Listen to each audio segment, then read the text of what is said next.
Welcome back, DNA Strand Crew, or should I say, welcome again to the part 2 of the Dynasty DNA NFL Season 2025 Kickoff Special. I'm your host, TJ Blake. You can follow me over on Twitter at FFTJBlakeDNA. And of course, we're joined by Dynasty DNA's own Bet Man. He's going to have the Hutchinson Huddle DFS podcast coming to the Dynasty DNA Network for all your DFS needs. It's the Sliminator, Noah Hutchinson. You can follow him over on Twitter at the 12th Man Fantasy 1. Slim, you ready for part 2? I see you got, what Seahawks jersey do you have on tonight? Oh, yeah, we got the Ken Walker jersey on. Could be a out year if he stays healthy, let me tell you.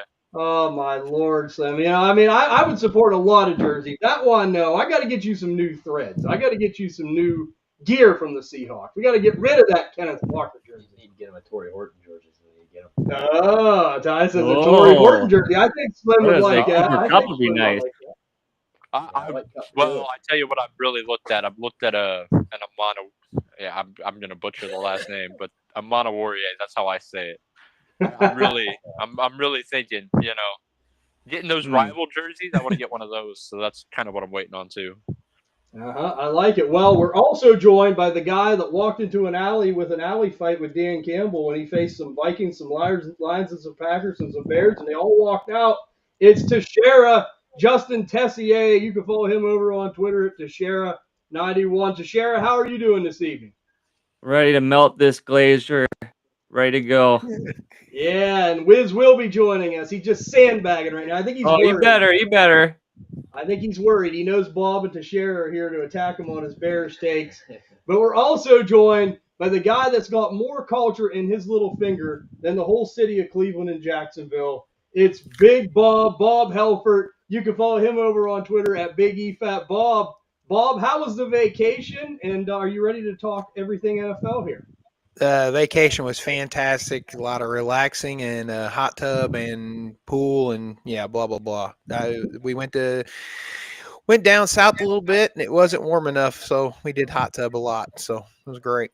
All right, and that more culture in the shavings that I get off my fingernails than the Jacksonville Jaguars and the stupid Browns. Like we know that, and we got to be joined by the Dynasty DNA legend. It's the guy that will not draft a player under 27.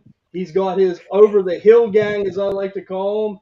Ty Blake, you can follow him over on Twitter at Dynasty DNA. Ty, these guys are excited to have you on. We had the morning show, and everything is better at night, they say. Yeah, I'm all fired up, ready to go. Got a good cast of characters here, so we'll see how it goes. 100%. And, we will have the Wizard joining us at some point. I'm almost sure of that, knowing him. He'll make a special appearance. But we got a lot of great stuff lined up for you guys today. As I said in the first show, this is almost like Christmas time right now. We're getting so close to the NFL season. It's almost like the eve of Christmas. And, I can't wait, man. We're right around the corner. Thursday, we got Eagles-Cowboys. That kicks everything off.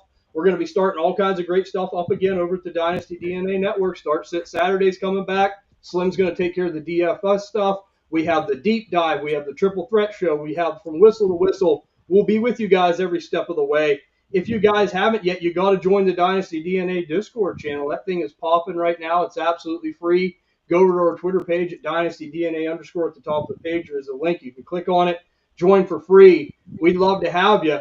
But, we got a lot of great stuff cooking. We got to start out real hot out of the box. And I'm going to start with the first question. And, Slim, just because of the way the screen's set up, you are the first victim here. We're going to start with you, my friend. And it's going to be one offense that may fall off this season and take a step backward. And why? Who's it going to be for you, Slim? We talked about offenses that were on the ascent earlier. Who's going to take a step back for you? Well, I don't think there'll be any surprise when I say this offense that I feel like it's going to fall off, take a step back. But it's going to be the Minnesota Vikings. Multiple reasons. Justin Jefferson has a hamstring soft tissue injury, and we know. I get Justin Jefferson; he's a dog, but soft tissue injuries are hard to battle sometimes in the season. So that's kind of scary right there. We say that Vikings offense is quarterback proof, but we know I'm a JJ McCarthy hater. So, and I put on your rookie quarterback, and people's like, oh, he's a sophomore. No, he didn't play last year. He's not a sophomore. He's a rookie quarterback coming in, and that division is hard, and we just seen Micah Parsons go to that division as well. I did see Minnesota taking a big step back this year. Okay, so the Minnesota Vikings, that's sacrilege to Bob right now. I mean, I can guarantee you Bob is not happy about this. Bob, you are the J.J. McCarthy man.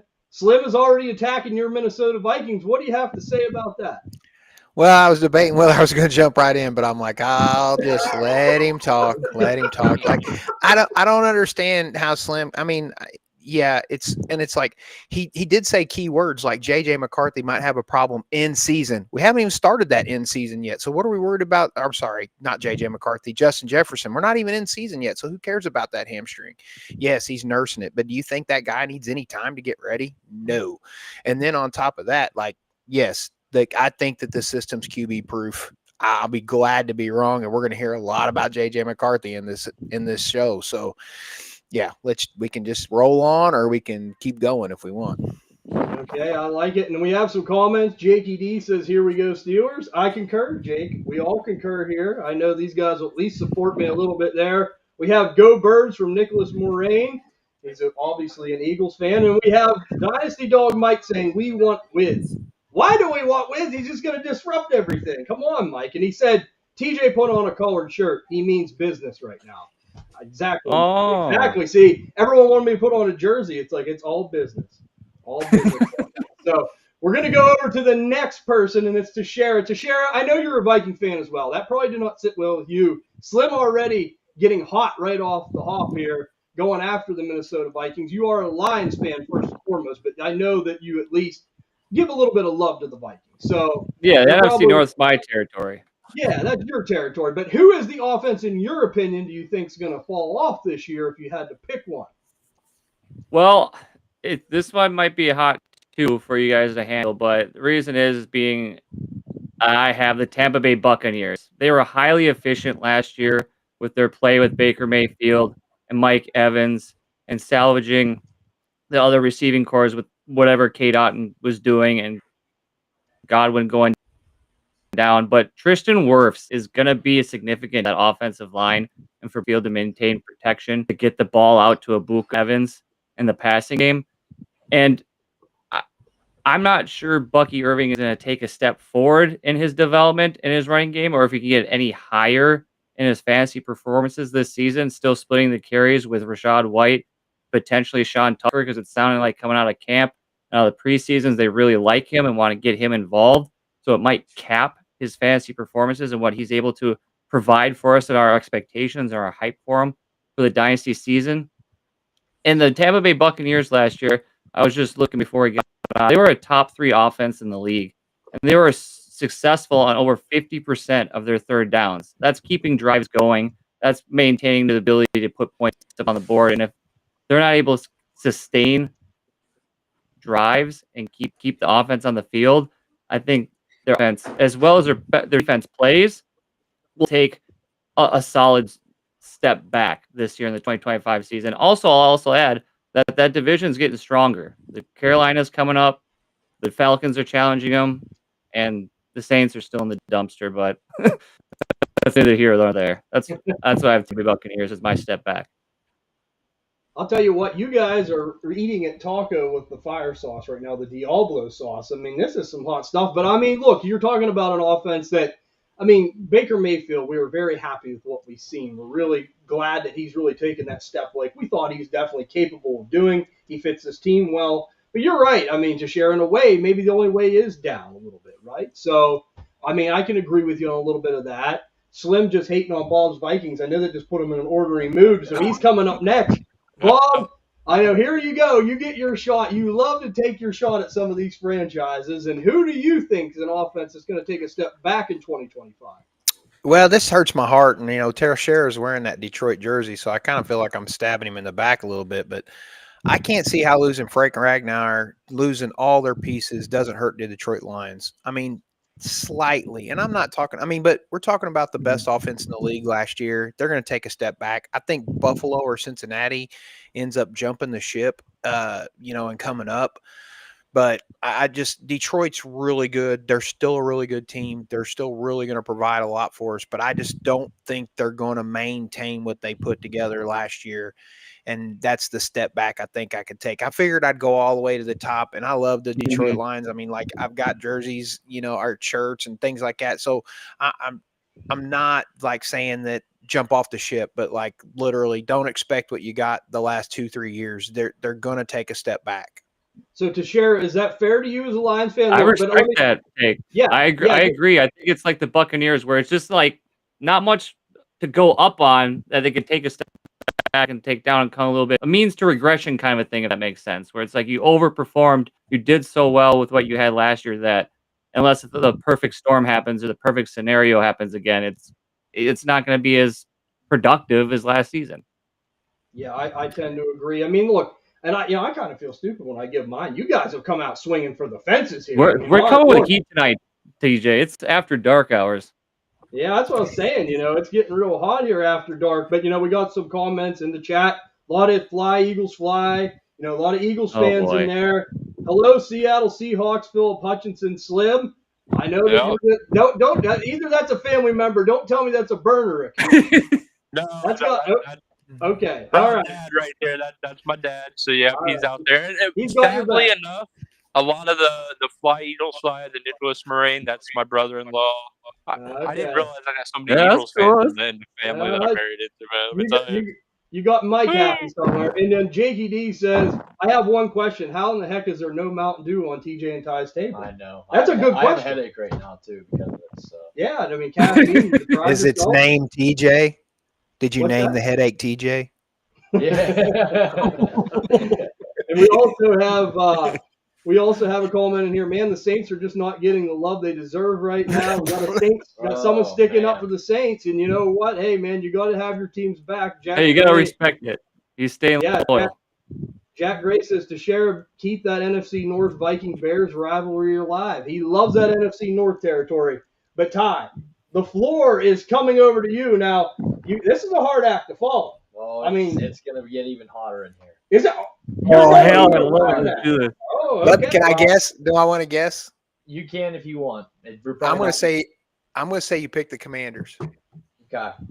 Well, I was going to go to the Lions, so I wanted to pivot off that. I don't want to be. Okay, good.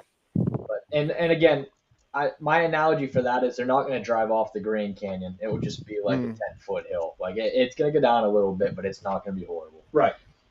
My shocker, I got the Philadelphia Eagles. Woo! Man, you got all Eagles fans. They're going to probably get the pitchforks and probably march across the state here for me. But I think that they're going to not give Saquon as much of it as a workload as he's had. Now he's going to get a lot of work, but I think everyone can agree the Eagles were always really good offense, but it just completely ascended whenever Saquon took over. And I think you guys can agree it's going to be another tough act to follow what he did last year. I mean, it was phenomenal. I personally thought he should have probably even been MVP. But we all know that's a quarterback award. But I think that they're just going to take a little bit of a dip too. I just think that act's just going to be a little bit too tough to follow. Whenever Jalen Hurts has to throw the football, they're not as good as the football team. So, and I think the team's going to be game plan on Saquon. That's who they're really going to be watching on the blueprint. So, I don't think he'll be as good this year. Madden curse too, if you believe in that. But I think they take a slight dip. Okay, so Ty, I got to give you credit. I kind of feel stupid right now. I mean, like, I have all you guys on that. I'm not sitting there thinking, like, I've been on live shows like 50 million times. I'm like, oh, maybe these guys are just going to be a little bit more reserved. No way, man. So now I got to give mine. But can I say this? It's a team that goes, could it go any worse? The Houston Texans. Wow. Right? Because we talked about that offensive line. Bob, I know you're a big preacher of that. I love the kid. I like C.J. Stroud. This is nothing against C.J. Stroud. And I really like the pick of Jaden Higgins. I'm a fan there as well. But we don't even really know who the running back's going to be right now. That offensive line is a complete sieve. I mean, then they get rid of Laramie Tunsil, as Bob likes to say. He always references that. I mean, the receiving core, I mean, if something happens to Nico, then you're just down to the kid and Jaden Higgins and Noel. I mean, you got young players. I mean, I just think it could go worse this year. But I'm going to tell you this, and this is why I wanted to say this. Like, I think it's going to go worse, but I will buy the dip when that happens because I think it will get better. Dynasty, I always say it's a marathon, not a sprint. And I like the assets there. But can you guys at least see where I'm coming from? Because, like I said, you guys really went and got the Diablo sauce out. You know, I was going a little bit more easy here, but I think that this is just – I don't think it's so obvious to people because it was so bad last year, but I think it could get worse. I'll ask you, Bob. I'll confer to you first. Could you agree with me on that sentiment? Yeah, that offensive line's trash. I mean, it's going to have to get better. The only thing that I don't worry about is like a lot of the competition in that division's terrible. I think Houston just kind of stays afloat just because they're the best team in the division. Right. Now, it's not going to be pretty. You know what I mean? Like they're still counting on, a wide receiver too, like Kirk to be their wide receiver too, I guess, and Strange to be. Hold on, I'm getting jacked up here. No, they got no tight end. So I was thinking when I said Kurt, I think I was thinking of Jacksonville where he was at. So no, it's like they really don't have a tight end. I mean, unless you're counting Slowfoot. Why can't I think of his name? Dalton Schultz. That's it. Like the slowest football player in the NFL. So yeah, I don't know. I'm not. Their defense is really good. It's going to keep them in games. But as far as offense goes, we could be, getting the 9-3 shootouts and stuff like that. Hopefully not, because we got a lot of Collins and but Mixon being hurt, who knows how that foots. And if they're counting on Chubb to run the ball, man, that's scary. I mean, it is scary. Yeah. I mean, that's what my thought is. Like I said, you don't like to think it could get worse, but I think there's definitely a big time potential there that it absolutely could get worse. But, we'll head over to the next question, and we'll start with you on this one, Slim. It's going to be one player or a player that you're looking to buy right now before the price explodes. So, we always like to do this as dynasty managers. I always call it like the last kind of shot before the season begins, right? If you had to get a guy right now, and you may even have to overpay, like to say, an overpay today could be an underpay tomorrow. Where are you at on that? Who's the guy? Oh, well, I mean, if we're I didn't know how expensive we could go. Okay, so if we're going bottom barrel, player that you'll sell for 2 pennies and a corn chip, let me tell you, then it is Kyle Pitts. I'm a huge Kyle Pitts believer. Bob hit it right on the money. We kind of knew that was coming. But, I mean, I've been, for what I'm having to pay for Kyle Pitts, I'm definitely taking the risk on it. You know what I mean? It's not a high pick that we're giving up anymore. People selling them for 3rd-round rookie picks in 26 and whatnot. And I'll give that away every day. You know what I mean? It's a contract year. I believe in the Falcons offense. And, if he doesn't do anything here, I still think he'll get another shot somewhere else as well.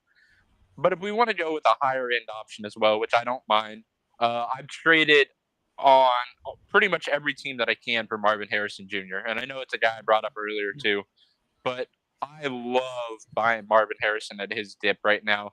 There's a lot of managers that drafted him really high last year. And there's people out there that are frustrated. There's people out there that doesn't believe in Kyler Murray. And there's managers that are willing to sell. And, I mean, I honestly think that Marvin Harrison can be a top 12 fantasy receiver this year, finish top 12. And I love buying Marvin Harrison too. Okay, so Slim, Bob, I will say this. I know Bob, he don't like 2026 draft capital. So I will say, as much as he don't like Kyle Pitts, I think he would even trade a 3rd for Kyle Pitts. I would. Hey, I told you guys I made that deal. I traded Kyle Pitts for Pat Freiermuth and a 3rd. So you got Freiermuth plus a 3rd. You really are out because I know Ty hates Pat Freiermuth. Oh, God. So, I think they got just as much upside as long as they move on. Both players are not good. The 3rd's a total dice roll. I'll take it, whatever. So, Bob, I'll give you a chance to rebuff this because, man, Slim is really trying to poke the bear here. You're fresh back from vacation, and he's already after you. What do you have to say about this call out? Which one? Like, go ahead.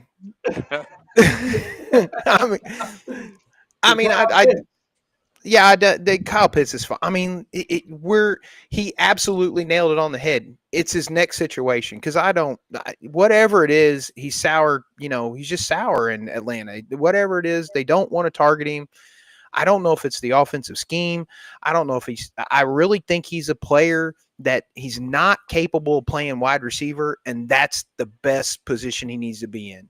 That's really all it is. He's not a tight end. He's not physical enough.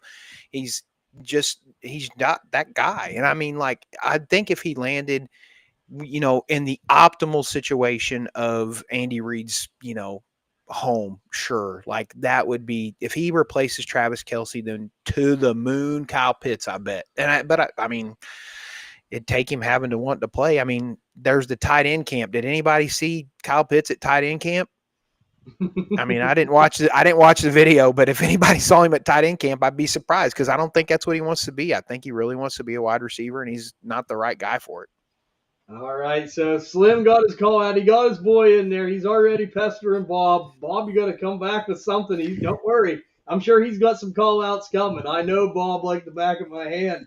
But Teixeira, same question coming over to you because this is an interesting one. One player you're looking to buy now before the price explodes. Who would that player be right now if you had to put your finger on it? Well, I'm going to lay a road here before I get to who I'm going to get to. But one thing that the Vikings also know how to do, other than bringing in quarterbacks and developing them and having that good coaching staff behind them to run the quarterback room, is running backs. We've seen a good tenure with Dalvin Cook. Now we've seen what they've been doing here with Aaron Jones these last couple of seasons. And now this year is the year to buy him and get him while you can still get him at an affordable price before he becomes the successor in that offense, and that is Jordan Mason. You can get this man for thirds, low seconds. Do it now because I feel the torch will be passed. He's my champion. I love the man. He's my guy, but Father Time catches up to everyone. I mean, we can't all be Derrick Henrys and whatnot playing well into our 30s. And I think that after Jones's contract is up at the end of next season, even the Jordan Mason is the guy for your backfield, especially if you're building contending roster fantasy where you already have some older bats on your team and you're looking to get a little bit younger. He could be one of those younger backs that are affordable to replace the James Connors or the Alvin Kamaras or the Aaron Jones, those older running backs that you have in your cupboard that you need to cycle out and get to. And I think that offensive line in Minnesota and an offensive scheme just bodes well and cultivates good running backs and good running games. And I think that it won't be by the end of the season for sure. I think he could take over by the trade deadline or their bye week or whatnot, because I think this season for the Vikings, they'll try to keep Aaron Jones as fresh as they possibly can.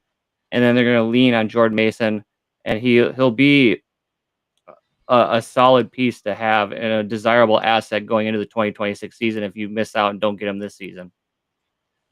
Okay, so Teixeira, I'll say this. I got something coming down the pipe I think you'll like regarding this. So I know I agree with you, and I know Ty's an Aaron Jones fan. I think he can make the case to go out and get a Jordan Mason for a pair of socks and an offense like that. Yeah. And, I know Bob is also a big-time Jordan Mason supporter. So I know he's in your camp as well. Slim we're not going to talk Slim. I mean, Minnesota and Slim, we know they don't get along. We're not going to go there. We're not going to go back and revisit that. So Slim shop's way too high on the RB market to even think about Jordan Mason. He's already loaded with first-round picks and stuff like that. Like, whatever. Well, I do like to call out for Jordan Mason Teixeira, and I think that's a good one. That's a sneaky one that could maybe help win you a league. Big Culture Bob. If I had to guess, I would know it's not a player from Cleveland or Jacksonville. If I had to put my finger on it. So, and probably not the Colts either, if I had to say. But Bob, one player that you had to buy right now, if you had to do it before he blows up and you could get him for the right price, who is it? Take a stab, Slim. Who is it? Oh, man. Well, dig in your heart. Oh. Who does Bob really like? Well, it's not a Jet. It's not a Bear. We know that. Ricky Pearsall. Man. That's probably it. I like Pearsall, but that's not who I'm going to say. Oh, right.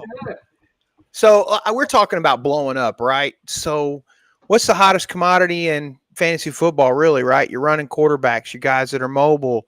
So JJ McCarthy, man, like he's in the top 20, yes, and it's really too high.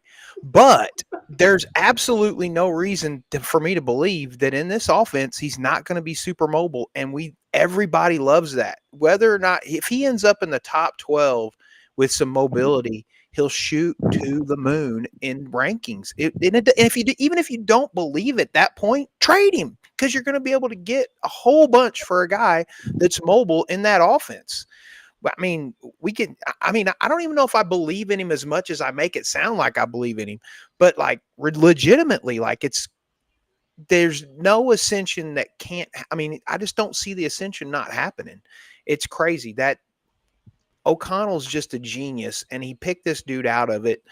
And yeah, it's like you looked at Slim comes back to it all the time. He did jack squat in Michigan. Why is it that Kevin O'Connell thinks he can do all these great things with this guy? Well, because he's a flat out winner, and he sees what he sees, and he knows that he can do it. Look, he did it with Josh Dobbs and Nick Mullins, for Christ's sakes. Come on. Like JJ McCarthy, that's who I would pick. All right, that was another one of Bob's guys I should have known. He's 2 Vikings already tonight. You know what it is? I think that Minnesota has a deal with Bob to ride that Harley. He's what, Ragnar the Viking? I mean, that's what they're going to get him to be. That's what he's going to be this year. I know he's going to get a Vikings jersey for Bob? He might wear it. He might wear it, just temporarily anyhow. I know that he supports them right now. So he is a mercenary, but if I know Bob, he would show them some love. So I got to say it. J.J. McCarthy, Bob, I tend to agree with you. I mean, look, this offense, I've said it, like, I watched the tape on J.J. McCarthy. I didn't love what I see. So I will back Slim up on that. But I go to the point of any quarterback works in this offense. It always seems to find a way. Josh Dobbs. Sam Darnold. Nick Mullins looked okay. I mean, if you can even make Nick Mullins look okay, I mean, J.J. McCarthy will be just fine. They go out and get him out of Thielen. Yep. I mean, while Jordan Addison's out, and then when Jordan Addison comes back, that's a nice 3 receiver core to throw to. Yep. T.J. Hawkinson, the running backs. I mean, I'm not surprised you guys are going with Minnesota here. And you guys know I've said it. The Minnesota Vikings have been very good under the radar for so long from an NFL standpoint and producing fantasy assets. It's just in their DNA. What can I say? But Ty. These guys over here in the chat know what we're they're talking lighting about up. here, though. Oh, they're lighting up over there. Dynasty Dog, loved that. Jack Gray, JJ might not be as mobile as you think. I just don't see Cam Ward in that situation excelling quickly. And I like Cam Ward. I just don't think it's going to happen nearly as fast as what it will for J.J. McCarthy. So because that coaching staff is incompetent. They're going to hold them back. And culture. Oh, there we go. Culture count tonight, Jay. Let's get it. Another culture reference. But Ty, you were the one, on the network that started the culture references. Bob come in and he's like, yes, I agree. I was always a big follower of that. So you two carry that banner. No doubt about it. Yeah. But one player that you're going to buy before he blows up, who do you have? Yeah, he's a seasoned veteran. A guy that, of course, it's a seasoned veteran. Hell yeah. Guy that gets so much disrespect, but to me, got one of the shiniest toys this offseason. I got Dak Prescott. Finally got his wide receiver too.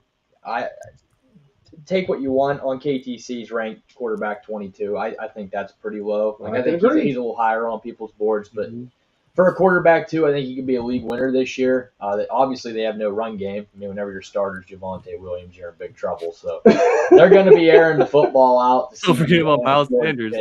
Oh yeah, Miles Sanders. Oh boy. That's a whole veteran club, Ty. You should love that line. They don't get in that house. That's more like the lunch table, known associated. They're the geeks. Yeah, absolutely. They're sitting by themselves at that lunch table too. They're the senior band geeks. You're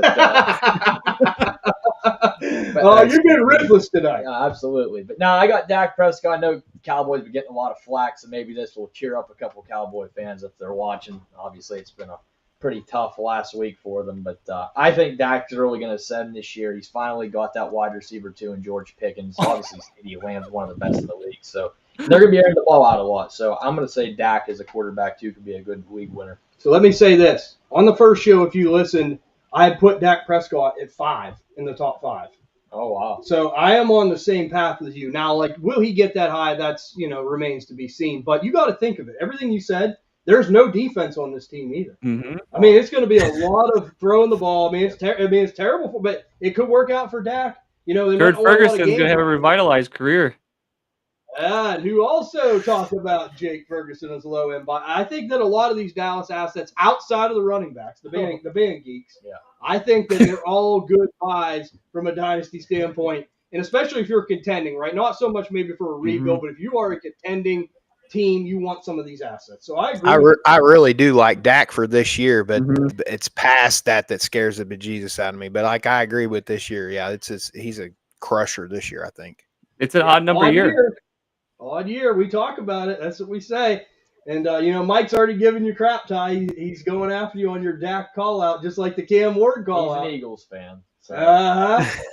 They don't count. Is that what we're saying? Yeah. So, you guys, I got to go big here.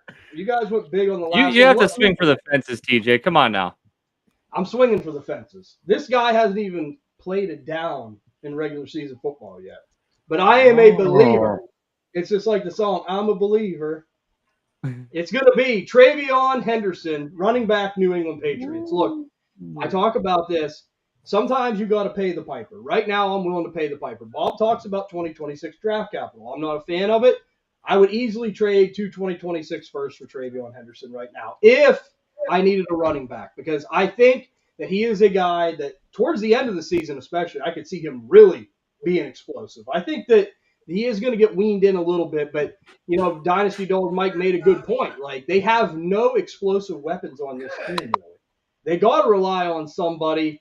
I think that that's going to be our guy, Travion Henderson. So, it looks expensive now, but I think it could be a heck of a lot more expensive later as far as a buy goes. And look, he's young enough. I'm willing to give up that kind of draft capital for a guy that young, a guy that I like that much, a pass catcher, a big play threat, in an offense that I know that Utah, I think, is going to ascend. And I know Bob said it too, maybe not so much this year right away, but next year it could be really interesting. Oh, yeah. So to add to your point, TJ, do you think that the whole contract to Stevenson was just a smokescreen then you shouldn't be threatened by him in Dynasty as far as him still being on the roster? Yeah, no, I'm not threatened. No, I mean, like, the thing is, I think that they were hopeful for Ramondre Stevenson. They've been through so much turmoil there, 2 to 3 regimes now in a row, back to back to back. I think that they kind of just got scared, got a little bit jittery. They signed him. They wanted to have somebody. They made a mistake. Yeah, okay. They made a mistake. And, I mean, again, he's a fumbler, too. I mean, and as soon as he starts fumbling, that's going to open the door more for Travion. So looking for – sorry, go ahead, Bob. I was just going to say the only piece that I think it's there. Sorry, the only piece that I think that's there from the old regime is the owner. Like, so they signed Ramondre Henderson or Stevenson before, Vrabel got there. Daniels came back. So it was. I think it's just a mistake, like what they're saying. But go ahead. Yeah, and we know. Well, I was just going to say. Go ahead, Share. Yeah, I was just going to say. So in startups, it sounded like you're better off investing highly in Travion Henderson in your startup drafts and your startup leagues than waiting until the later rounds and then taking Ramondre Stevenson out of the dumpster, out of those little and throwing him on the end of your benches.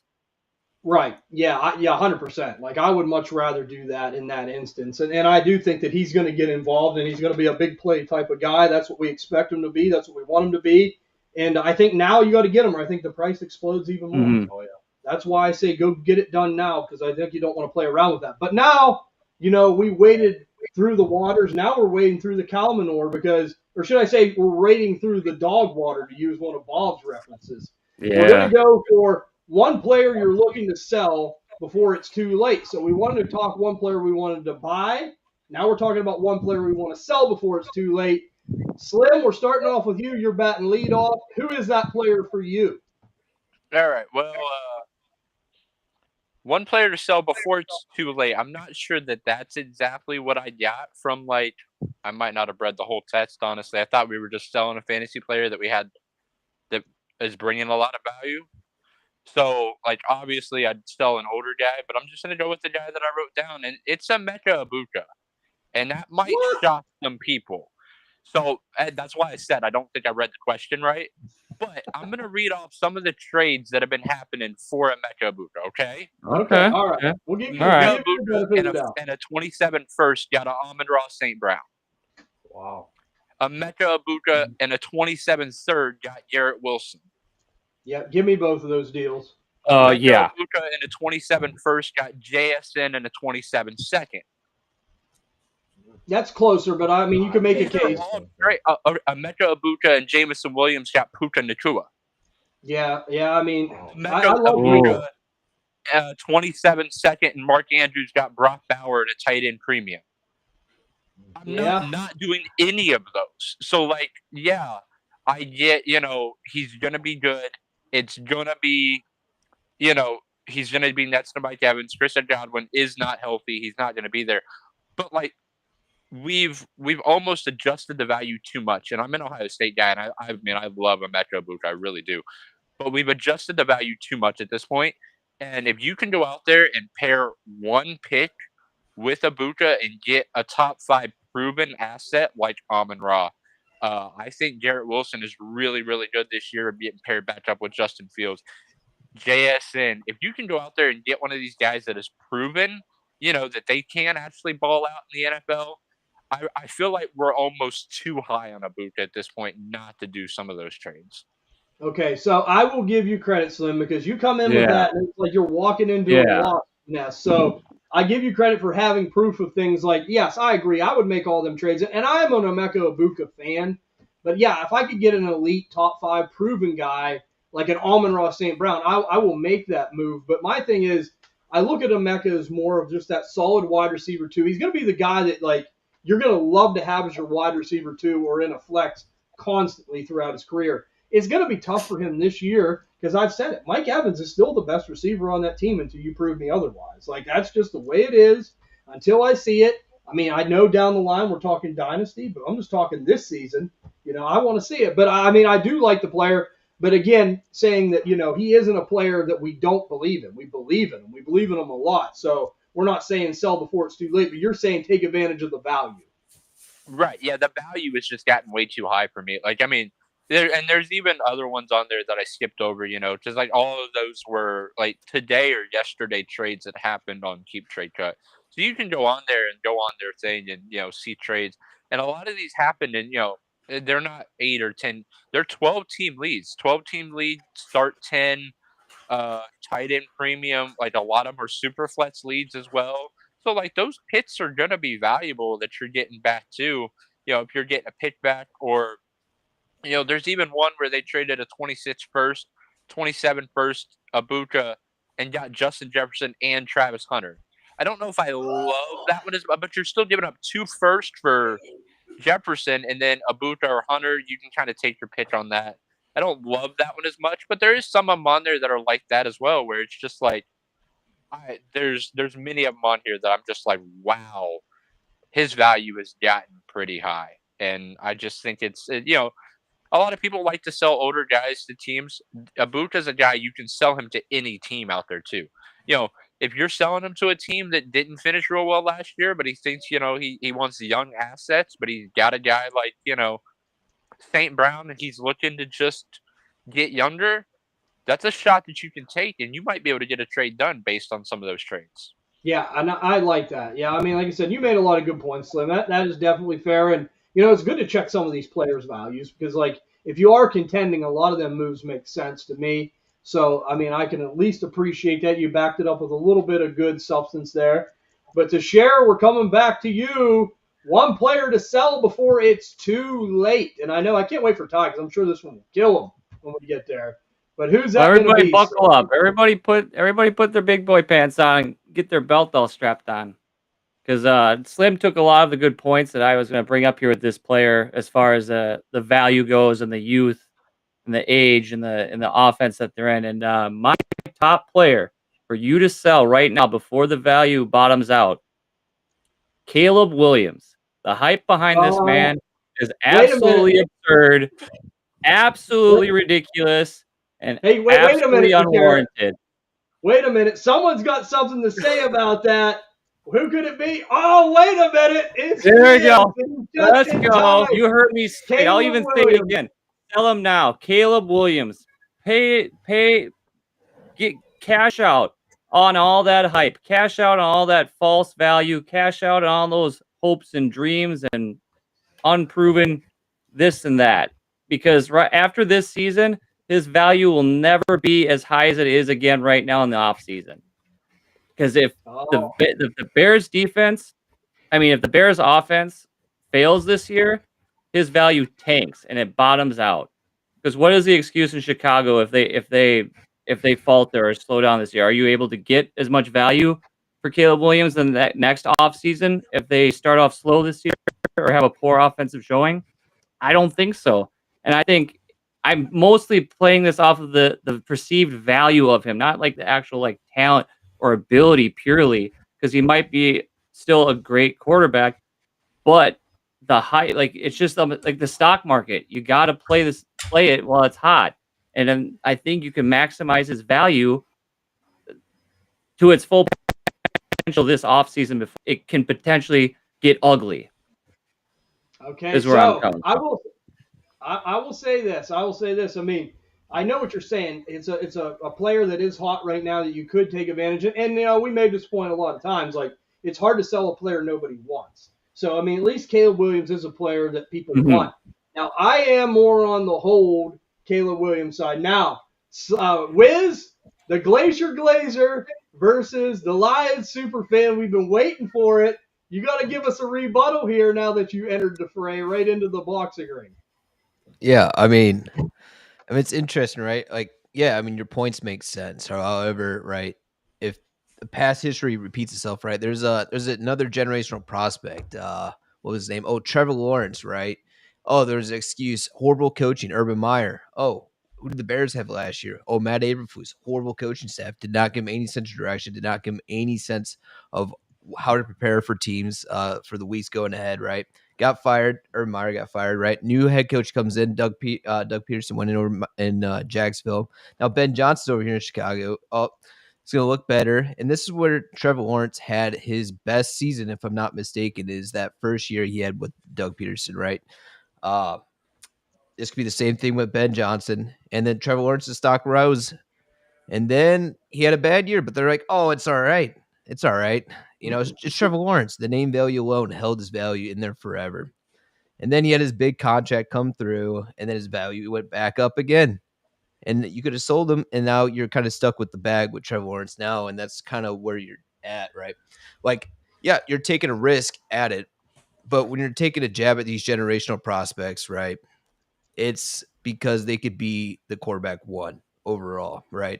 And if you have to give up a Brock Purdy, a JJ McCarthy, guys that are don't really have that ceiling ever to go up to that quarterback one overall, that's like a gamble worth taking, right? And yeah, you cash out if that's what you choose to play, right?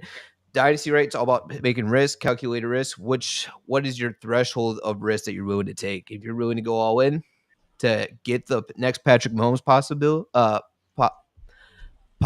then it's worth it for me, and that's why I'm all heavily invested in Caleb Williams. That's why I think they're going to do really good, right? I understand you're a big anti-Ben Johnson, right? You feel like he backstabbed you a couple times there, and you went over to Chicago, but at the end of the day, it's a business, right? He made the best business decision he can make for his coaching career, which is Chicago, right?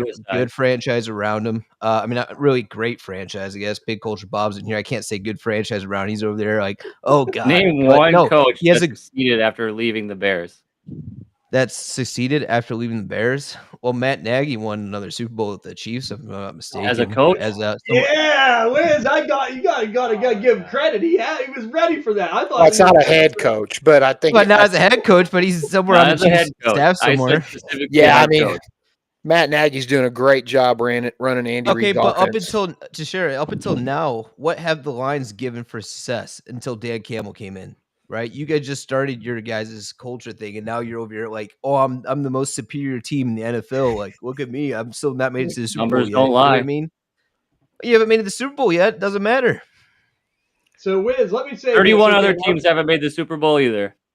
Okay, so let me say this. There's a lot less than 31 other teams that have made the Super Bowl. A lot of teams made the Super Bowl, but we're we're gonna get this down right now because I want to know because we're gonna go back to this show. It's the closing show at the end of the season. So, Wiz, you say it's going to be a top 3 finish for Caleb Williams. You're that bold. You're that brash. Are you still sticking behind that? You know, that's more the hotter take, right? I think I'm more like I already said it so long now, and after the preseason game with the Chiefs, right, I'm more worried about Darnell Wright. I thought Darnell Wright would improve a lot more than what he has. Bears drafted another tackle, I forget his name, and they were having a camp battle. It looks like Wright beat him out, which is not a good sign since Wright looks like he's the same from years ago. But you know, if anything goes well, I think the most realistic possibility, right, if you're being realistic, is probably a top 8 finish. But I still think he could finish top 3 if everything goes his way. But that's, you know, it's praying and hoping. Okay, so now we're going to go to the anti-Bear people. So he's saying top 8. So, okay, Bob, you got your crack at this. This is your last time to speak about Caleb Williams before the season starts. Where does he finish, Bob? Not any better than 16, where he was at last year. Okay, and I remember you saying that during one of the deep dive episodes, so you were backing that up the whole way. Now, Teixeira, this is your chance now. You got Wiz on here. He gave you his counter argument. Where do you see Caleb Williams finishing here? As far as like a number? Yeah. Overall, I want to say 17, 18 in that range. So you're right in there with Bob. So you're even a little bit further. Definitely behind top 20. Definitely top 20, but like closer to 20 than 15. Okay. All right. So you're with Bob on that. Slim, now I know that you're on the opposite side of the coin. You're more in Wiz's corner on this. The Dynasty DNA morning showers are together on this. Slim, where do you see it for Caleb Williams? So I'll be honest with you. I see both sides of this argument. I really do. I'm higher on Caleb Williams. I think he's a back-end QB1, 12-ish. I believe I've been quoted saying that. But it got me thinking about value-wise too, right? Because I, actually being a Caleb Williams owner, pulled off a trade in one of my leagues. I ended up trading Caleb Williams, 127 first that I had acquired already, and DK Metcalf for Josh Allen and a 26 third. And it got me thinking, what other trades are people pulling off for Caleb Williams? Because, like, you know, people are down, people are up. 1-for-1 in the Superflex League, Caleb Williams or Dak Prescott. Oh, Dynasty? Yes. Caleb Williams, easy. Okay. You know, but there's other ones on here too where this guy traded Caleb Williams, Teteroa McMillan, and 2/3 for Jalen Hurts and a first. Yeah, I mean, Jalen Hurts, I mean, you can't deny he puts up fantasy points. I mean, if you're trying to win. Would you rather have Caleb Williams or Bo Nix and a 26 third? Caleb Williams. Yeah. You know, so I get the point of both sides, right? But I just don't think that your value is going to dip a lot from these trades that you can pull off now to the end of next year, right? Like if Caleb Williams comes out, has another bad year, right? Or, I mean, you say bad year. He finished QB 16, right? Yeah. If he repeats that, right? And they go, oh, well, it was year 1 in the system. We got to give him a year to equate to the system, right? I'm still thinking you can do a lot of these trades if you want to and get these same guys next year at the end of next year. So, yeah, you can sell him if you're not believing in the Caleb Williams right now. But, like, you drafted him. You've almost got to believe in him to some point. You know, Yeah. If not, you're sending away multiple first-round picks to get a guy like Josh Allen or Jaden Daniels back that, you know, you wish you would have took Jaden Daniels over Caleb Williams. Well, let me say this, Slim. You said it. Now, to Wiz's point, he said that about Trevor Lawrence. Like, you could have another bite at that apple probably next year. And I agree. I think that was a very good point by Wiz. I think that generational tag, and Ty talks about player name value. Like, that's a real thing. Absolutely. So, I mean, I could see that. And I can also see what Teixeira is saying, like, okay, I can get a good offer now. Maybe I want to sell. So I can see both sides of that coin. But let me say this, and I've been saying it. I'm not going to be one of them people that just, you know, bake on Price is Right, say $1, and everyone's like, oh. No, I said Caleb Williams 10. That's where I had him. That's where I think he's going to be, right around there. And if he gets there, that's an improvement. Ty, where do you see it? I'd put my credibility on the line. He's going to be a top 10 guy. I just think there's so much working for him this year. He came into that one preseason game, looked awesome. I know it's preseason, but went right down the field twice and scored. Big change from last year. Yeah, and I'm the same way, and it is the name value thing for me. Like, the way I'm looking at it is, even if he has a similar season as last year, his value will dip a little bit. So you could lose a little bit, or you can gain a ton. Because if he comes out and goes off, I mean, you got a franchise guy at your one for quarterback one for years to come. So I think it's a little early to sell him. But, I mean, if you get an offer that's going to wow you and you're not a huge fan of him, sure. But I would be absolutely shocked in injury-free season if he don't finish in the top 10. I just think he's got so much stuff working for him. The targets, the coaching staff now is so much better. He's mobile. He picks up mobility yards. I mean, he's a stud. I think he's going to have a great season. Okay, so Ty's backing it, and we got Bob and Teixeira. And Teixeira, we knew you had to go that Bears route. Now we got Bob down there. And my question is he going to back-to-back Barrett? Because Wiz is really going to be sitting there fired up if it's another Bear, Bob. One player that you have to sell before it's too late. Who is it, Bob? Well, I was just going to add something with Caleb Williams first. Like, I don't know that he runs the ball that much. And I think his ceiling is like, if he's absolutely fabulous and turns into Mahomes as a pocket passer, then great. But I think he only had like 400 yards or whatever 49. last year. Yeah, so it's like, I mean, I don't know that that's been my biggest, well, one of my bigger beefs with Caleb Williams is I don't think that he's mobile enough that we're really we're talking about high, like Wiz QB3, man, that seems ridiculous when you got all these guys running balls in with touchdowns and stuff like Hurts, Allen, like the peak of the peak is going to be like maybe Joe Burrow and Baker Mayfield. Yeah, but like that's not 3. Burrow finished 3, Baker finished 4. That's ahead of Jane Daniels with all the rushing upside. Jared Goff's is not a mobile guy. He finished right behind Daniels first year. Yeah, I mean, that is what it is. I mean, I guess he could sneak in, but he's definitely a pocket passer more than he is a runner. But so I don't know if we want to add any more about Caleb Williams. I'll have more beef about that later because of questions I had. Real quick, Bob, and then we'll let you get in your guy that you want to sell before it's too late. But like little like history, right? So Jared Goff joined the Lions at 21, right?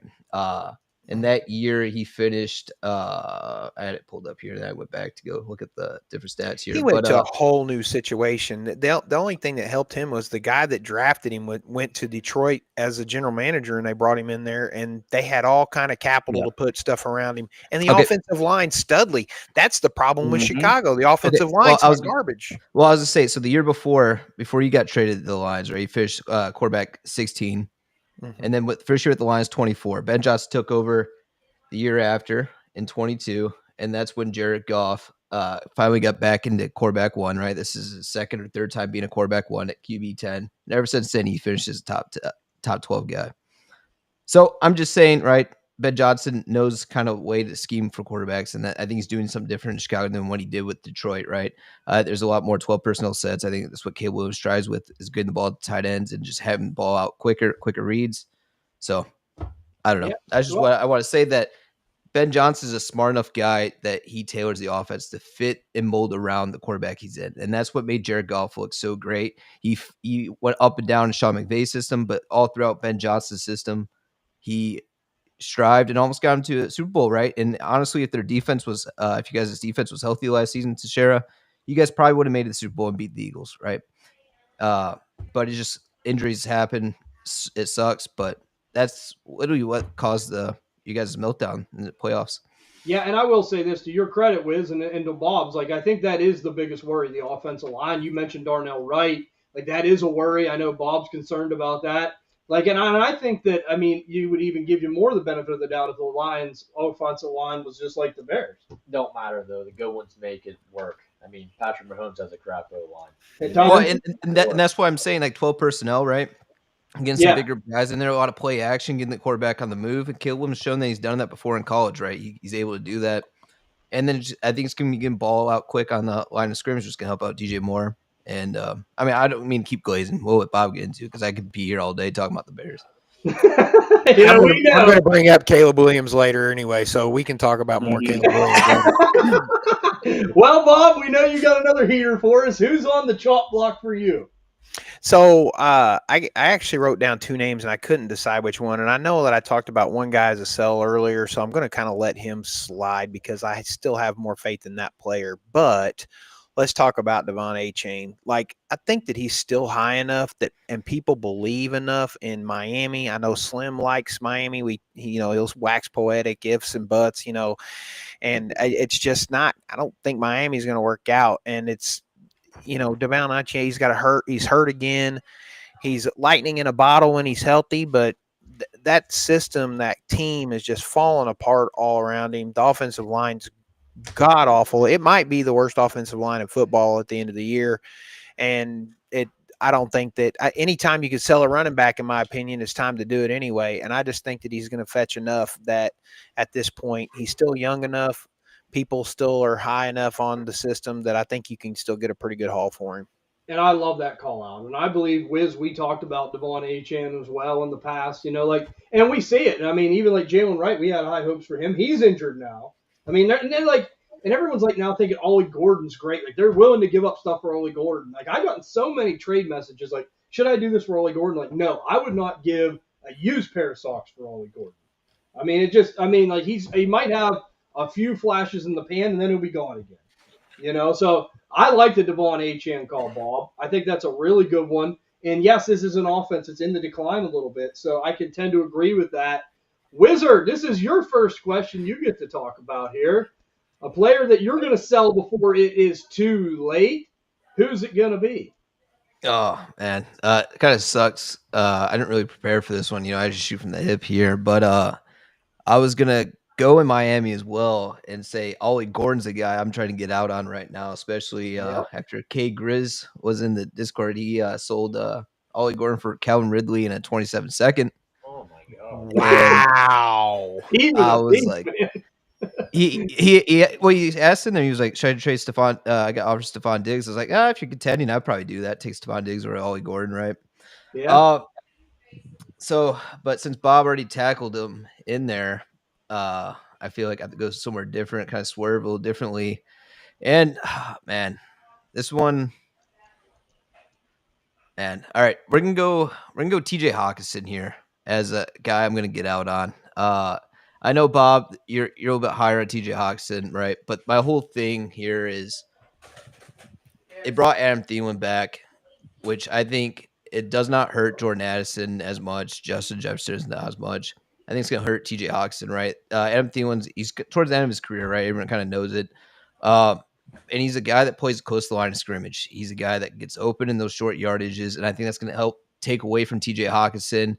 You have a rookie quarterback in JJ McCarthy, which I like and I believe in. I don't think he's ever going to be a high-end quarterback that's going to be like a top 5 passing yard guy. When you have all these assets around him, I think it's going to be a little harder for him to feed, especially his first real year, right? Because it was redshirt last year, being on IR the whole entire year. I think it's just a big ask for him. And that's where you're kind of getting him right now. I think like Mark Andrews and him are back-to-back in rankings. I'd rather take Mark Andrews there. If you add a little more to it, get George Kittle, fine with that, right? I think at this point now, Tyler Warren and Colston Loveland are higher than him in kind of dynasty rankings. But just kind of, I don't know, I'd rather just move around in that tier and kind of just ditch out on TJ Hawkinson. I'm kind of just out for this reason. Okay, so Bob, real quickly, I mean, I know that you're high on the Vikings. You like TJ Hawkinson. I mean, does the Adam Thielen addition worry you at all now that they can play with 3 wide receivers if they're all healthy and available? Well, no, not really. I mean, I just think that the offense itself facilitates like having a lot of players on the field that can catch the ball. And it's not – I think that I said Hawkinson at 5, Right. that is my tight end 5 or whatever this year. Like, I don't think that it's going to take a lot to get there. Like, and I mean – there's just not much at the tight end position, which is actually why I skipped past the guy that I was going to talk about selling before it's too late. But I don't know if it's my problem with it is I think I'm just way too low on his future than let's just say it. I was going to say Brock Bowers, because I think that you can get an absolute haul for him, but he's still too young to throw away in Dynasty. So like you'd have to get a haul, and we've talked about that before on other deals, and it's like I can't disagree with. I mean, like once you get past like the top 3 tight ends, doesn't matter anyway. Like you like who cares? If you like Kraft, okay, great. If you like, I can't even think of really anybody off the top of my head. Andrews is kind of like I like Andrews in Baltimore, but if he moves to another place, is he going to be as targeted? I mean, if he gets signed to a big deal, then sure, but like I don't know. But to each their own, honestly, on tight end. After you're talking Bowers, McBride, and Laporta, and I'm getting higher on Warren, but like it's I don't know if it matters. Okay, so I just wanted to get you to chime in on that, and you're right. I mean, like it's a pig and a poke lots of times from 5 back from the tight end rankings, and you hope you can get a guy with some high end athleticism or get a guy that can have a bounce back season. There's definitely guys you can maybe find, like we talk about Jake Ferguson, maybe being a good sneaky buy, being a top 10 finisher. I think it's possible, right? I don't think he's a top 5 finisher, but I think he's a top 10 finisher potentially. But Ty, we're coming over to you. One player to sell before it's too late. Yeah, Justin Fields. Oh! I had to give you a round of applause. We've been here too many times, and we've said this for how long. Once he finally gets his chance where there's no one threatening behind him, it's time to sell. It's time to sell. I think everyone kind of knew when he was in Pittsburgh, it was inevitable. It really didn't matter how he was going to play. He wasn't going to play over Russell whenever he come back. So I don't think the hype was there as much. But now that he's on the Jets, I'm hearing his name again. People are getting really excited. We know what the guy is. So he's a horrible quarterback going to where quarterbacks go to die.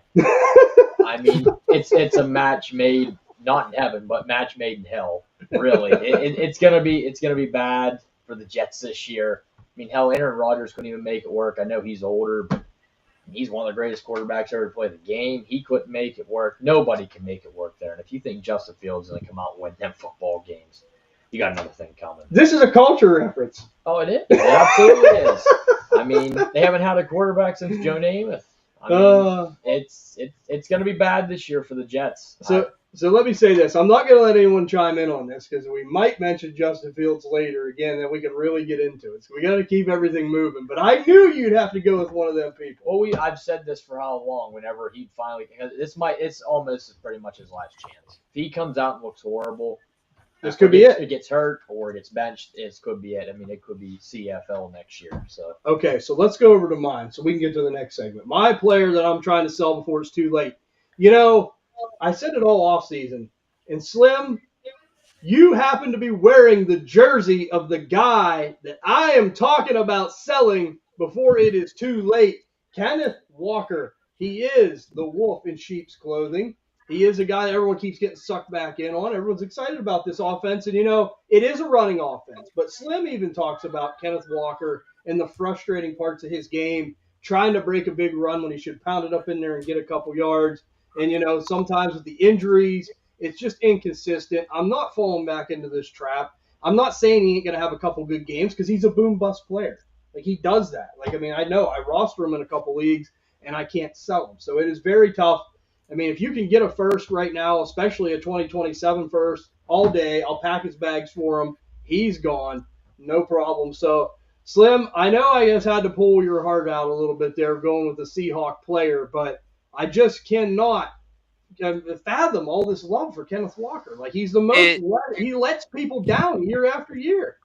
So I think the main thing you've got to worry about there is Clinton Kubiak coming in, right? And watching the Seahawks preseason games, Seattle ran the ball really, really well in those preseason games. Right. And I think that's why people are like, wait a minute, we could get the RB1 in Seattle for sometimes a little cheaper than, what you might think you're getting a workhorse running back. It's all health-based for me. If Walker stays healthy all year, then I think you're selling a top running back, TJ. And I mean, it's one of those things. If you're not wanting to hold the grenade. Yeah, you're not wanting to hold the grenade either, though. So it's one of those things. It's all based on your team. If your team's not in the position to compete this year, then I understand it for sure. But if nobody's out there rocking Ken Walker at RB1, People were talking about it though, Slim. People are talking about as an RB1, like top 12 RB1, like top 12. I don't know who's paying prices like that. Nobody's paying those prices. Oh, right. So that's what I'm saying. Like these people that believe that hype, if Seattle, and you've got to look at the schedule too. Seattle plays some easy opponents at the start. San Francisco got depleted in the offseason, so we're not sure how that's all going to look together, right? And then, they've got the Saints in week 3, probably the worst team in the NFL. I'm almost thinking you could probably hold him at the start of the season, and as long as he doesn't get hurt in the first 3 weeks, you might be able to flip him for more in season. But right, and it's just like me though. And let me just ask real quick: 27 first, Bob. Would you trade Kenneth Walker right now if you could get a 27 first? If I can get a 27 first, Walker's gone like yesterday. Every running back on my team for the most part, besides like Bijan and Gibbs. Yeah, see ya. All right. So let me just ask you this, Ty. 27 first, would you send out Kenneth Walker? I do. I think he's one of the most overrated running backs in the league. He's just not efficient enough. I mean, he only had one game over 100 rushing yards last year. I think Charbonnet's better. I think he's a better quality runner too, and I think that's where I'm getting at. Like, I don't know. Like, if I could get that, I would trade him now. I agree with Slim. If I can't get fair value, I'll wait and gamble. I will be a gambler then. But if I can get a 27 first, I think I'll just cash my chips in. Thank you very much, and we'll play again in a better draft class. But I just I know this offense is going to be better. I just don't love the player. But let's go over now. Let's just get into the hot takes here because that segment went a little bit long because we had the Caleb Williams talk. Let's get into some hot take action. Slim, I want to hear your second hot take of the day. What do you have for us here for the 2025 season? All right, so we're not going to drag it out. To share, I'm sorry, you sitting there in that Lions jersey. My hot take is that the Lions are going to lose over half of their road games this year. They have a really tough road schedule. It's outdoors a lot of times too. And, we tend to forget that Jared Goff plays better indoors than outdoors, but he goes on the road at Baltimore, outdoors, at Cincinnati, outdoors, at Kansas City, Washington, Philadelphia. And then the Bears are the last week, it could be cold up there too. I know Goff can probably play in the cold, but he struggles outdoors, and I don't get me wrong, I like the Lions, but it's just a Goff outdoors thing for me. I think they lose over half of their road games, and then if we want just a player take, it's still going to be. I think Blake Corum cuts into Kyron Williams' workload this year as well. So I'm still on the Corum train. I know that's not a great take for everybody else here, but Wiz loves that.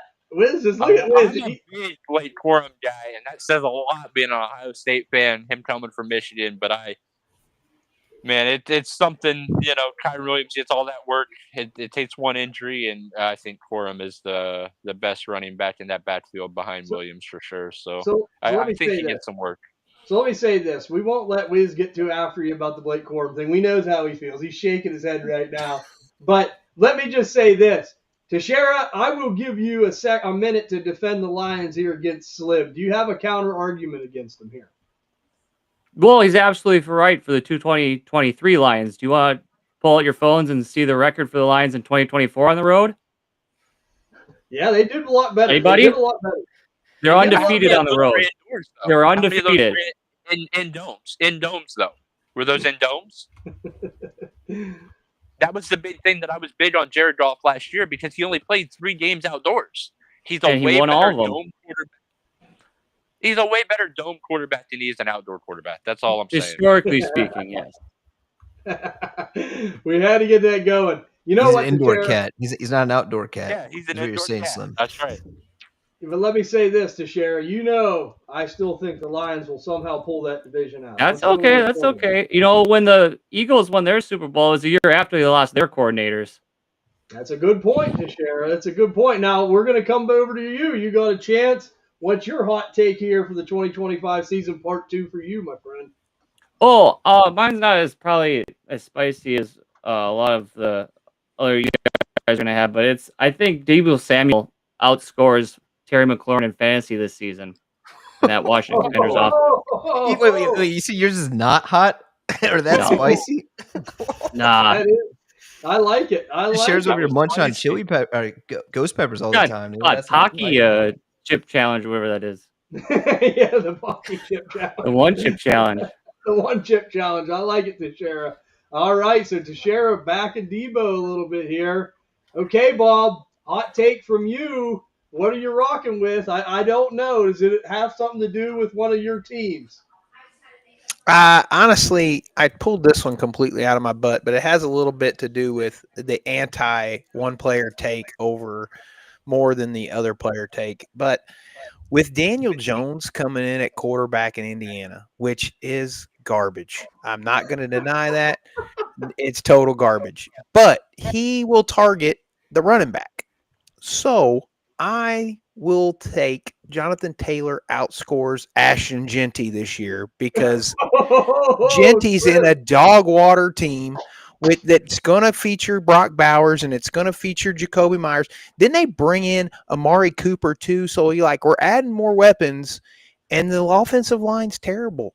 He's not going to get near the targets if they're adding more weapons in the passing game. And they're still dealing with Geno Smith, so I think Jonathan Taylor outscores. Health concerns are there for Taylor, but I think he outscores Ashton Genty this year. All right, Slim, there you go. He's got him outscoring Jenny. I'll give you a minute to respond to that. My response to that is, he hated on the quarterback there in Indianapolis, called the Raiders dog water, but the Raiders are going to be a better team overall than the Colts. So, you can call them dog water, but, you're going to sit there. Are you going to sit there and tell me that the Colts finish better than the Raiders? I guarantee you're not. But we're not talking about finishing better. We're talking about Jonathan Taylor outscoring Ashton Genty. They can have more, it's like, but I just look at the divisions they're playing in. Would you rather play Houston, Jacksonville, and why can't I think of the other team off the top of my head? Tennessee Titans, or would you rather play Denver and Denver, Kansas City? And look, I'm drawing blanks. I can't get it all out of my brain. The Chargers. Look at the running back. What the other teams allow for running backs. There's hardly any touchdowns. Genty, everybody thinks he's going to be the one-man show. He's going to get all kinds of play. Yes, I cannot deny that. But he's just not – it's not going to happen. That team's still trash. Bob, keeping that Las Vegas bad culture alive. I like it, but we're going over here to Wiz. Wiz, one hot take from you. I know we got a super hot one from you earlier about Roman Wilson that made Mike just absolutely appalled, which I love, by the way. I love that. But now we got another hot take coming. What do you have for us? Yeah, I have two. Okay. But first one, Chris McCaffrey's going to finish running back 1 overall this year. He's going to he's going to retake the crown. He's smiling. Running back. He likes it. And Jackson Smith-Njigba is going to have his best fantasy year this year. He finished wide receiver 9. He's going to be in the top 7 at least. I think Ty likes that too. I mean, Ty's really big on JSN, Christian McCaffrey. Yep. Wiz, a couple really hot ones there. CMC reclaiming the throne. I mean, the only thing is it might break Ty's heart if Derrick Henry ain't in play for that. It's okay, as long as one of my guys get it. As long as one of your guys get it. That's all that matters. Okay, but now we're coming over here to you, Ty. Hot take from you. 2025 season, players, teams, what do you have? It's supposed to be a hot take. Mine might be the spiciest yet. I got Drake May will be a top 5 quarterback this year. Woo-hoo-hoo! Yeah. There you go. Ty is a big, that's your guy. That's my guy. Oh my God, I love Drake, man. He is a stud. He's going to be one of the great ones, man. I'm telling you. I think with Vrabel being there now, with bringing in Stephon Diggs, a veteran target. I mean, hey, Vrabel did it with Tannehill was quarterback 8 with no mobility. I know the quarterbacks are getting better and better and better, but I think Drake May's got all the tools to be a top 5 guy this year. I think that now I'm not saying it's going to happen. It'd take a lot and it'd be kind of crazy, but that's a hot take. But I think he's going to have a huge year this year. And Bob will back you up. He calls him dime store Josh Allen. And I know you love that too. You made them comparisons. Yeah. Oh wow, Ty going big on Drake, man. Now that's what a hot take's all about. This one is for you to share. This is my second hot take, and I know you'll enjoy this, my friend. I have Aaron Jones and Jordan Mason will both finish as running back twos in 2025. Both finish as running back twos. So that's what I'm going with. I think that we've seen it's going to be a 50-50 split from what I hear. We know Aaron Jones is the pass-catching guy. Jordan Mason, a little younger, a little fresher, maybe big play, maybe more of a touchdown scorer. So I'm going to go with that for my second hot take. But Ty really dropping the bomb there with the Drake May stuff. I like it. Wait, TJ, are you predicting a A.J. Dillon, Aaron Jones scenario up there in Minnesota? No. Because I mean, Jordan Mason is way better than A.J. Dillon. I mean, way well, better. I was saying for touchdowns, you can be like, oh, the rushing touchdown from Minnesota. Yeah, Aaron Jones got it. And then you can be like, oh, it's Jordan Mason. Yeah, it definitely could go that way. And that would be frustrating if you had Jones, but that's why I'm saying running back twos. But I'd like to have them both. Maybe you could play them both, like we've seen Chubb and Hunt back in the day. Yeah. You could maybe play them both. So that's an option. But let's go over now. This is going to be a fun segment, the call-out segment. So I'm going to give you each an opportunity to call out one person or multiple people if they're all here and they all believe the same thing on something that we talked about all off season long. So Slim, I have a hunch, you and Bob have just been really poking each other along this whole episode. I have a feeling it's going to Southern Indiana is where you're headed with this one. But if you had to have one call out, who's it going to be on? Well, I mean, I think me and Bob's already got I know he wrote it down the other day. Some bet about Ashton Jeanty, right? Did we have a Jeanty bet? A couple shows back we had a Jeanty bet that went off. And he comes in here and just disrespects Jeanty again, man, and that just can't sit right. And I mean, don't get me wrong, I like Jonathan Taylor too, but DJ Giddens is there, and I don't say Giddens is no slouch either. I just love the workhorse that Jeanty has, the workhorse opportunities he has, and if they added another pass catcher, that opens up more run lanes. So, not sure what you're arguing there either, Bob. But it's definitely just call out Bob and trying to get him on this Ashton Jeanty train before it's too late. But just don't seem like it's going to happen. Okay, so you're calling out Bob about the hate on Ashton Jeanty. Bob, I'll give you a minute to respond to that. I know you've already talked about it a little bit, but go ahead. Yeah, I mean, like the wide receivers are going to have to block for him. Is that what we're asking for? I mean, like they still don't have an offensive line. He might get 300 touches, and the poor kid's going to get beat to hell. Like I don't know. It's just the hype. He may end up in the bottom half of the top 12. Like, I really think that that's entirely possible just on volume alone. But this top 5 talk and like you draft him in the second round, like, oh man, I got 2 of the top 3 running backs. I'm like, come on, Slim. Like, it's just, I don't buy it. Like, I don't think it's going to happen. It's still the Oakland Raiders, and they're trash. All right. Bob had to get that back at you, Slim. We knew it was going to be a shot fire between you two yet again there. Tashara, okay, this is your chance, and I have to think this has to do with Wiz in Chicago if I had to guess, but you have one call out. Go ahead. My call out would be to Wiz, of course, and I want to hear your rebuttal on is your salvaging of the situation in Chicago if this goes worst case scenario and bottoms up for the Bears as far as assets and dynasty going forward in the future. And this parameters of this question is the context worst case scenario, worst finish at all positions, worst record in the season. Like, it absolutely turns into that proverbial dumpster fire that I like to force and feed that rhetoric and that theory of, like, try to talk like just a rebuttal on like what to do with those if you're not willing, like I am, to sell all my assets of the Bears now while there's still something to be salvaged. What's the process going to be like at the end of the season if that were the case for the Chicago Bears? Right. So what you're saying is if shit hits the fan, if it's typical same old Bears, and it's that whole thing, like it's worst case scenario, like how to salvage or justify owning those and having that on your roster for dynasty. Right.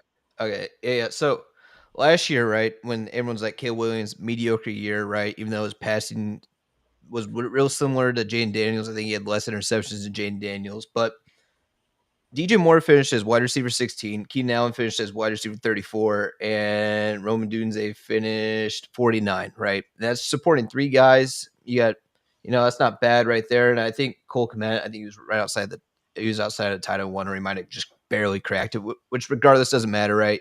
DeAndre Swift's back there, which I don't think really matters after this year. You're kind of, if it goes great for him, then you're going to do the same thing that you would do if it went bad for him, which is like, shit, I need to move this guy as fast as I can because he's probably not going to be staying in Chicago for much longer, right? But no, I mean, if everything goes bad for Chicago, it goes poorly, right?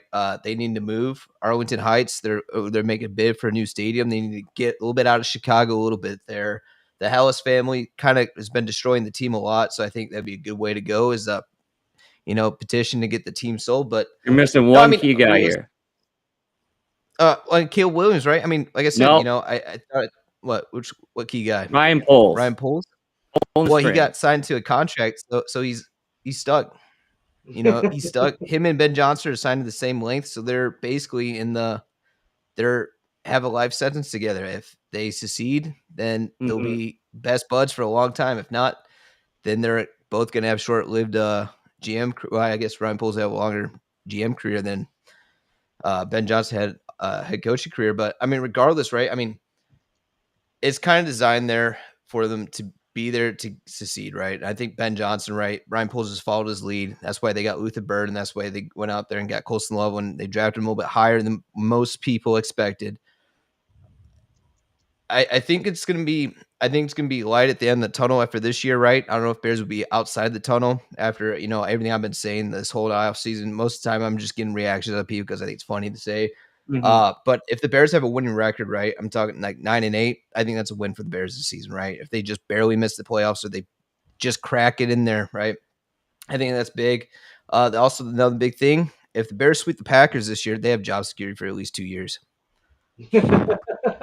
That's the number one priority in Chicago is to sweep the Packers. They don't care about the Vikings. They don't care about the Lions, about beating them, right? It's always the Packers. Knows. Bears don't play the Steelers this year, do they, TJ? I don't think so, right? Yeah, the Bears play the Steelers. Do. The NFC North plays the AFC North. Yep.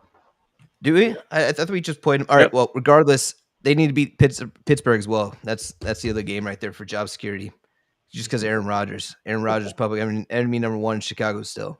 He definitely is. But, Wiz, I know you made the point of, like, look, even if it goes bad for Caleb Williams, and again, you said it about Trevor Lawrence, they hold value because of the name. And I agree, like, will it go down a little bit? Yeah, I mean, you chip away at it. But I don't think he'll just – it's not going to be an Anthony Richardson style fall. I agree with that. So they'll still hold what you're saying is you hold your Bears assets, they'll retain that value longer, and it's just a season that you just take. Well, I mean, like you and Bob said, right, that you both project him to be right where he finished last year. So if he does the same exact thing as last year, that means DJ Moore is just outside of wide receiver 1. So what are you going to do when a guy finishes a high in 2, right? You're like, that's another reload next year for a contender because he's going to be 30 years old or 31 maybe. I think he's 29, 30, something like that. And Roman Dunze, right, he's going to take some targets away from Keenan Allen's missing volume there. So he's going to be cracking maybe in the top 3, wide receiver 3, maybe back end 2. Everything goes correctly. So, I mean, at that point, right, you're like, Roman Dunze improved. DJ Moore say the same, but he's an older guy. He got me my points for my contending pieces. Like, to me, like, that's as much as you go for it. The biggest thing is Caleb Williams going to make the jump to get more points for you in your fantasy roster, right? Like, the running back situation, that's a thing that's going to get reevaluated year by year. And I wouldn't be surprised if Chicago makes a move for a running back if everything goes well in the season, mid-season trade. Okay, so let me just say this before we close this segment, because this is a big one. We got the Laser Beam and the Bears Glacier Glazer. To share a whiz, is there going to be a Bears bet Sunday morning at the Dynasty DNA Kickoff show as far as like in the Discord goes, our morning show? We're going to have a finalized Bears bet before the season starts? Yeah, we'll work out terms and whatnot. We'll figure something out. Yeah, we'll have to figure out something for sure. Yeah. I think like I think if week 18 comes around and maybe That's the final game. The Lions, that's the final game of the season. If that's a must win for the Lions to get in the playoffs or something, I think it's gonna be a crazy morning show that everyone needs to stay tuned because I'm gonna be trolling so hard, rooting for the Bears. I'm gonna go buy a bunch of I'm gonna buy a Caleb Williams jersey, get a Bears hat going, getting all the voodoo. You'll Well, I look got like all Bill my Murray. receipts. I can't wait. He'll look like Bill Murray, but okay. And I'll keep Bob, mine too so I can return it to Shara. we'll get Bob going here. Big culture Bob. One call out on anybody, anything that was mentioned. Who are you going to go with? I mean, the thing that's the thing that's bad here is I really want to triple down on Caleb Williams. and honestly, it's Ty, Slim, and Wiz. Like, I don't see how a guy can take 68 sacks. And they're like, oh, the offensive line's improved. Well, the pieces that needed to be improved weren't the ones that got improved. It was the interior. Most all the pressure came from the outside. Ben Johnson could possibly be a great coach. He's not blocking for him. So it's like, it doesn't matter. The offensive line is not good. And, somebody chimed in the chat and like they brought up Dahlman Johnson. Johnson's not that good. He's just familiar with the system. Dahlman was just the best center on the market at the time. It's not like he's a great center. And it's like, you're still, and Thuney, like if you think if Patrick Mahomes didn't need to be protected, they would just let Thuney walk. I'm like, I don't get it. Like, I just don't. It's like, I was looking up his sack pressures. He took 28% of his sacks, or 28% of his pressures turned into sacks. That's 9% higher than the NFL average. Like, that's kind of gross. That's, stat ranks 32 out of 35 qualifying quarterbacks. He took 15 sacks in 2 games. And it's like, okay, so the Chicago Bears have never had a 4,000-yard passer. There's a reason for that. It's not just the quarterback. It's that they play in cold weather. They need to run the ball. Now, if they get that stadium built, Wiz, and Caleb Williams is there for when they put the dome on the top, then maybe he'll start throwing the ball all around the place and it'll work out. I just don't – you have to have a competent offensive line. Here's the thing, too. The defense still isn't very good. So if the defense is bad or – below average and they put him back on the field, well, I can't remember. I heard some ridiculous stat that was like 75 to 80% of the snaps that Caleb Williams took, he was behind. So what are you doing? You're forcing the guy to make more decisions that he's really not capable of doing yet. Like, yes, if Ben Johnson gets in his head and wires it all right, then maybe everything will be fine, but I just don't see it. And that we talk about what we saw on tape from USC. Okay, that's fantastic, but he was still playing in the Big 12. That's absolute garbage. It's never been a great division for quarterbacks. And it's like, what, Carson Palmer, is that who we're really going to fall back on for USC because we got Sam Darnold? Yeah, Sam Darnold, we're super high on him. Like, so, whatever. Like, I just no. I don't think that the situation gets solved until they get that offensive line pick. You don't like Darnell Wright? I don't either. I don't like Braxton Jones on the other side. I think Thuney might be their best offensive lineman. And again, it's just not there. Yeah. So the biggest thing, right? I was watching a couple on YouTube. I forget who I was watching, but they break down film of quarterbacks, right?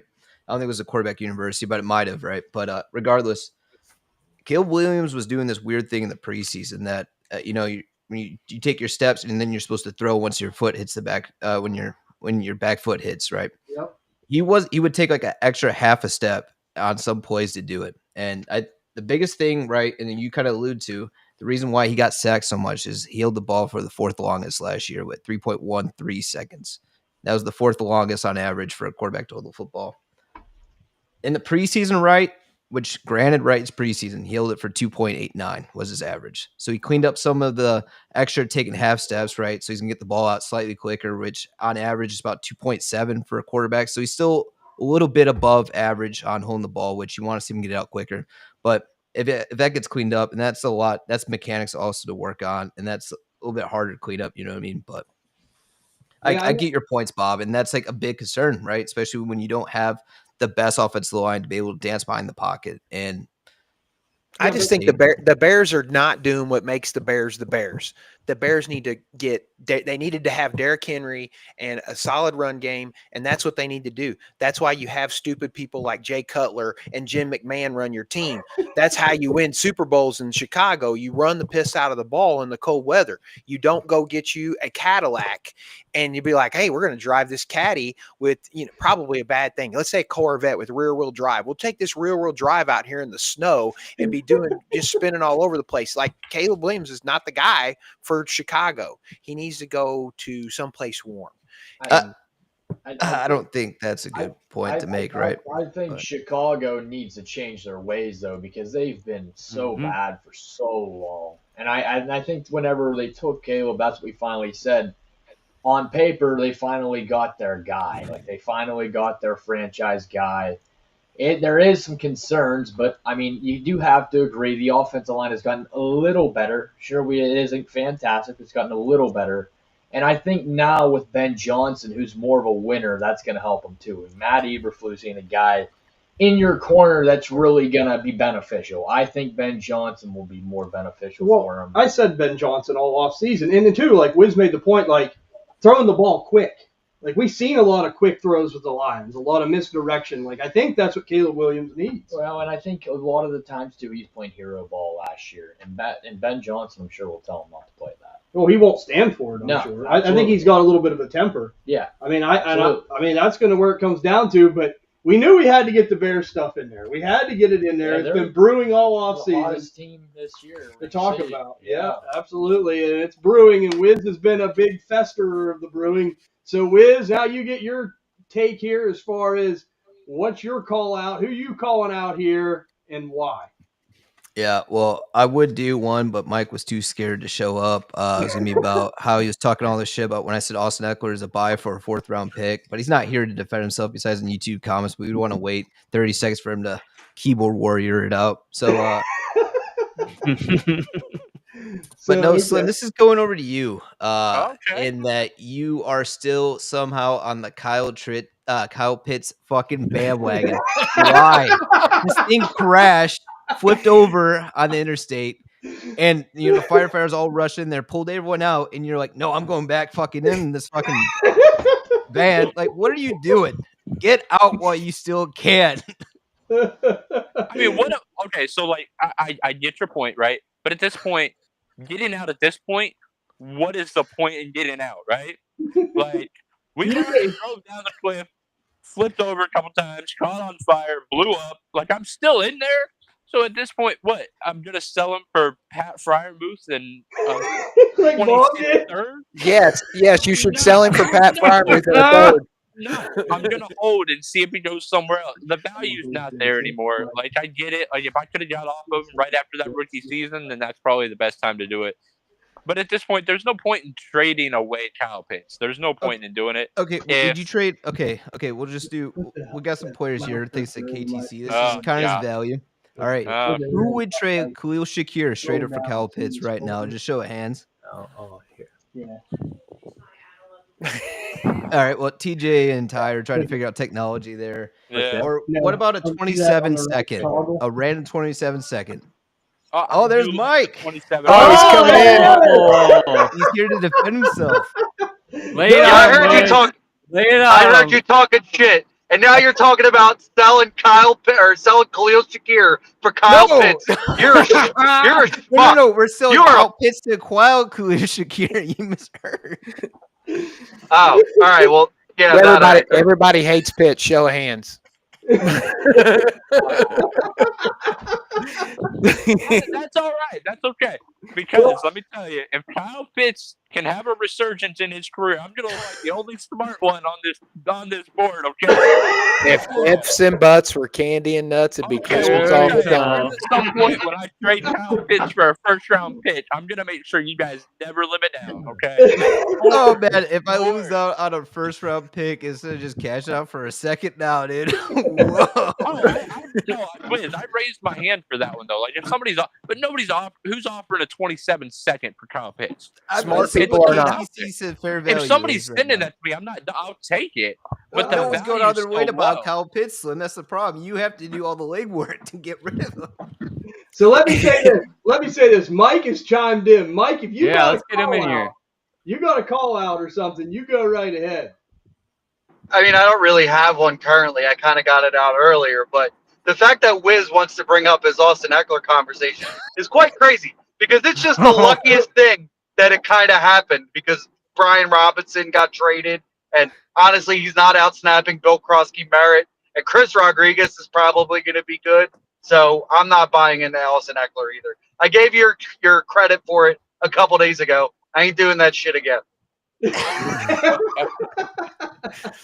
I like it. Well, Ty, I hope. Yeah, I'm really gonna bet on a 30-some-odd-year-old who hasn't been healthy in like 2 to 3 years. I might as well just get J.K. Dobbins while I'm at it too.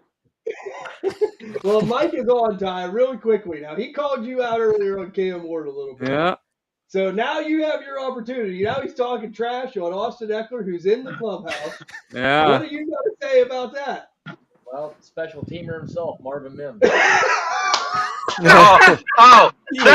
That's hilarious because Marvin Mims has been the primary second wide receiver in the offense this whole offseason. It's gonna be a train wreck, son. Hey, Ty, you have to put respect on him, all right? He's a Pro Bowler as well. Yeah, he is a Pro Bowler as a specialist. I mean, to be fair, Devin Hester's a Pro Bowler because he's a special teamist. Hall of Famer. So we say Devin Hester's bad? He wasn't a very good receiver, was he? Yeah, not receiving. Yeah, I'm sorry. I'm sorry, Mike. I can't believe we're still on the Marvin Mims. I figured that had gone a long time ago. You said to me, you're like, "Are you serious?" When I said that the other day. Yeah. Third year breakout? Is there a third year breakout on Mims? So let's just say this. Yeah. We all hope. I just hope just by some fluke Marvin Mims scores like a 70-yard touchdown week 1. Yeah, kickoff. From a kick return? That's great, man. That's great. But let me It would not shock me if Marvin Mims outscores Josh Downs this year. But Josh Downs is hurt. Ty loves Josh Downs. But let me say this now that Mike's on very quickly. I have 2.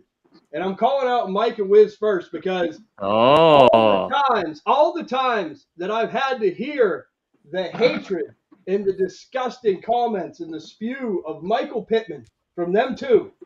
And then you know what? I mean, he's still my guy. And you know what? Vanilla Vic's there. He's going to do a little bit better. He had Matt Ryan, geriatric, Phillip Rivers, geriatric. Yeah. He might do something a little bit better now just because he might do something a little bit better. He might do something a little bit better. And that is just because I can't stand all that. I mean, they just kill me on that. And the Turd Bigsby stuff. Them 2, I got to get on now. But everybody here, except for Ty, I guess, because everyone has a little bit of faith in Justin Fields. Oh, my God. I mean, oh my goodness. I mean, I am so like, and it's all the Ohio State stuff up there. It's all Ohio State. Yeah. Oh, I've never said anything about Justin Fields that's pro Justin Fields since he was gone from the Bears. He resigned the president. I was like, way done. I was like, I washed my hands of him. Yeah, you were the president of the fan club, though. Yeah, and I resigned. I wrote my whole resignation out, and I got some random haters behind me commenting. They're like, "Good, we don't want you anyways." I was like, "Dude, what the fuck? Who are you?" You know? Yeah, I don't remember seeing that paperwork.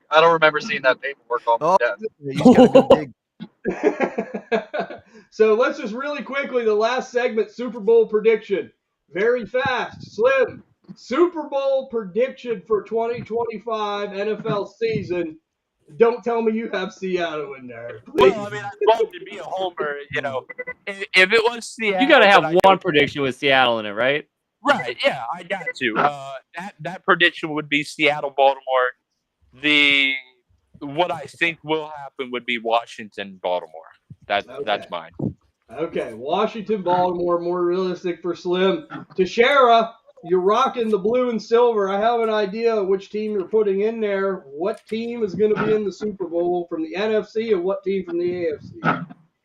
I'm going to do like Slim did. I have one prediction with my team, and it's going to be Lions and Ravens for the Super Bowl. And my other one is Packers versus Broncos, the old rematch. Oh, okay. Old school rematch. Okay. All right, I can respect that. A little bit different. Big culture, Bob. He's the mercenary. He will show no mercy. This is just who he thinks. Bob, Super Bowl prediction. Who do you have? Yeah, let's go Washington and the Ravens. Like I think with McLaurin coming back, that really helps out Washington, and the Ravens are really a juggernaut running the ball, and eventually Lamar's going to have to do it. I just hope that he doesn't choke in the playoffs like they did last year. No, that was Lamar, though. You got to come on.